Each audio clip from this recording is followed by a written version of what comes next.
जमीन जमा तुम्हारे लिए बगुन हो नवाजी जमीन जमा तुम्हारे लिए मकीनो मकान तुम्हारे लिए सुनी नो सुना तुम्हारे लिए बने दो जगह तुम्हारे लिए जमीनो जमा तुम्हारे लिए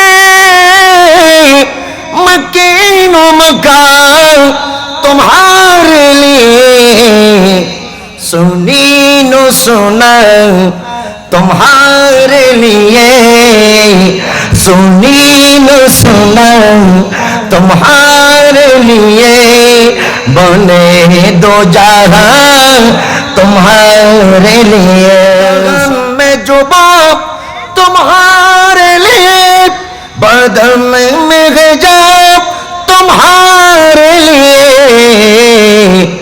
हम आए हैं तुम्हारे लिए हम आए हैं तुम्हारे लिए ओटे भी वहाँ तुम्हारे लिए तुम्हें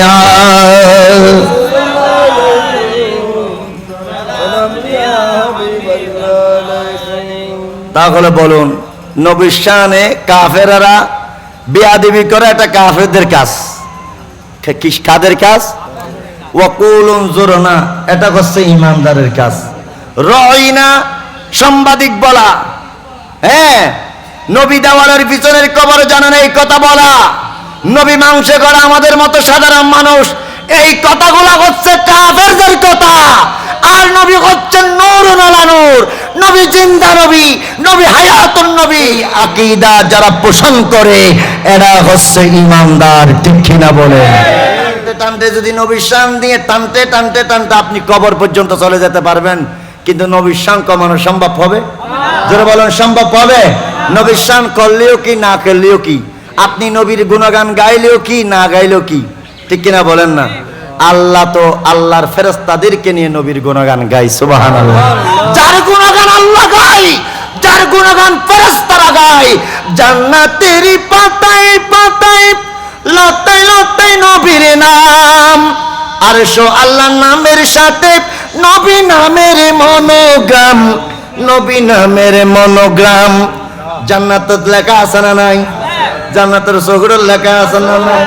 বাড়াইয়ে দেখনে, দিয়ে দেখনে, তো আল্লাহ দিলে জান্নাতের চৌকুট ধরে তান্ড গইয়া না, আই যোগই সম্ভব না। জান্নাতের পাতায় পাতায় লতায় লতায় নবীর নাম, আরশ আল্লাহর নামের সাথে নবী নামের মনোগ্রাম, নবী নামের মনোগ্রাম। আল্লাহ জান্নাতে বানালেন, লাউলা কামা খালাকতু জান্নাতি বানারি, হাদিসে মুবারাকার মধ্যে আল্লাহ জান্নাতে বানালেন নবীর প্রেমেতে, আল্লাহ হাসর করাবেন নবীর শান বুঝাতে, আল্লাহ হাসর করাবেন নবীর শান বুঝাতে। আল্লাহ দুনিয়া বানালেন নবীর প্রেমেতে।